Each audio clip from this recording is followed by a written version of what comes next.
Railway મંત્રાલયના આદેશ મુજબ વેરાવળ બાંદ્રા ડેલી એક્સપ્રેસ ટ્રેનનું સ્ટોપેજ પશ્ચિમ રેલવે ભાવનગર ડિવિઝનના નવાગઢ સ્ટેશન પર શરૂ થયું. વેરાવળ બાંદ્રા ટ્રેનને નવાગઢ સ્ટોપ આપવાની bank association chamber of commerce અને જેતપુર નવાગઢના લોકોની અવારનવાર માંગણી હતી.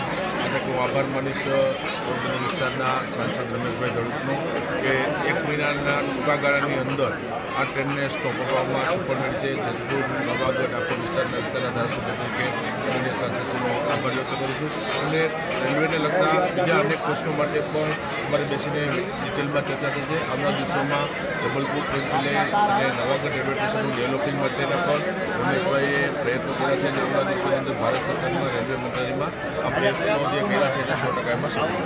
જેતપુર નવાગઢનો જે પહેલો રેલવે બ્રિજ લાગે છે કે સાવ સાંકડો છે તેને મોટો બનાવવાની અનેક વખત રજૂઆત કરવામાં આવે છે. એમાં જેતપુરથી રાજકોટ 6 લાઇન પણ અમને મેને સાંસદ રમેશભાઈ દળુતના ટૂંક સમયમાં ખાતમુહૂર્ત કરવા માટે જઈ રહ્યા છે. એ સિવાયના રેલવે અને બ્રિજના જે કંઈના પ્રશ્નો છે એ પણ આવનારા દિવસોની અંદર ભારતીય જનતા પાર્ટીની સરકાર છે કેન્દ્રમાં રાજ્યમાં અને હંમેશા અમારા પ્રયત્ન છે. કારણ કે આ વિસ્તારે અમારી અપેક્ષાથી પણ 7.5 અને 7 કાયમ માટે આપ્યો. આજે અમારી પણ એક જનપ્રતિનિધિ તરીકે જવાબદારી બને છે અને જે કંઈ જેતપુર શહેરના ડેવલપમેન્ટ માટે જે કામ કરતા છે આવનારા દિવસોમાં શું બસ ઘણા સમયથી આપણા ધારાસભ્ય જયેશભાઈ ચેમ્બર બેંક એસોસિએશન બધાની ખૂબ રજૂઆત હતી. તો માન્ય આપણા રેલ મંત્રી અશ્વિનીકુમારજીને ખૂબ રજૂઆત કરી કે ભાઈ અમારા આ સ્ટોપ એક ખાસ જરૂરી છે.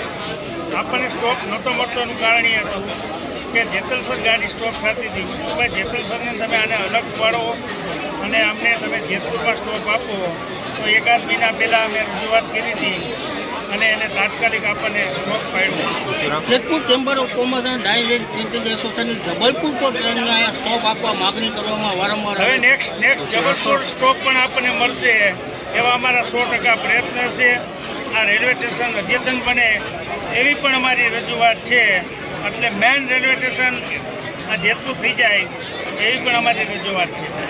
જેતપુરની જે નવાગઢની જે ટ્રેન એક અહીંયા લોકલ હતી, કોરોના કાળ દરમિયાન આ ટ્રેનમાં એને 0 નંબર આગળ લગાડે એટલે સ્પેશિયલ ટ્રેન થઈ જાય.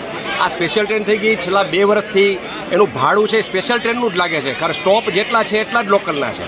પણ 2 વર્ષથી જે પ્રજા છે એની ઉપર દામ આવે છે. જે ટિકિટ 25 અને 30 રૂપિયા હતી એ 40 અને 45 છે. 2 વર્ષથી હજી એમાં કોઈ ફેરફાર નથી થયો. ખરેખર એને લોકલ ત્યારે જ કરી દેવાની હતી કે જ્યારે કોરોનાનું બધું પૂરું થઈ ગયું. મને હમણાં રજૂઆત આવી છે એ હું રજૂઆત કરી અને એને પણ આપણે લોકલનો ચાર્જ લાગે એવા 100% આપણે પ્રયત્ન કરીને એને રજૂઆત. નવાગઢ રેલવે સ્ટેશનથી જે પોરબંદર ટ્રેન અહીંયાથી ઉપડે છે, આ ટ્રેન છે એમાં 11 ડબ્બા લગાવવામાં આવે છે. ખરેખર એમાં એટલા મુસાફરો હોતા નથી, ખાલી હોય છે. એના બદલે ખરેખર જે 9 ડબ્બા લગાવવામાં આવે છે લોકલમાં વધુમાં વધુ મુસાફર હોય છે. તો આપની કક્ષાએથી એવી રજૂઆત કરશો કે 11 ડબ્બા કે એનાથી વધારે લાગી શકે? વધારે લાગે એવી રજૂઆત 100% કરશો. બસ જે કાંઈ પ્રશ્ન એ ટૂંક સમયમાં આપણે એનો નિવાડો લઈ આવશું.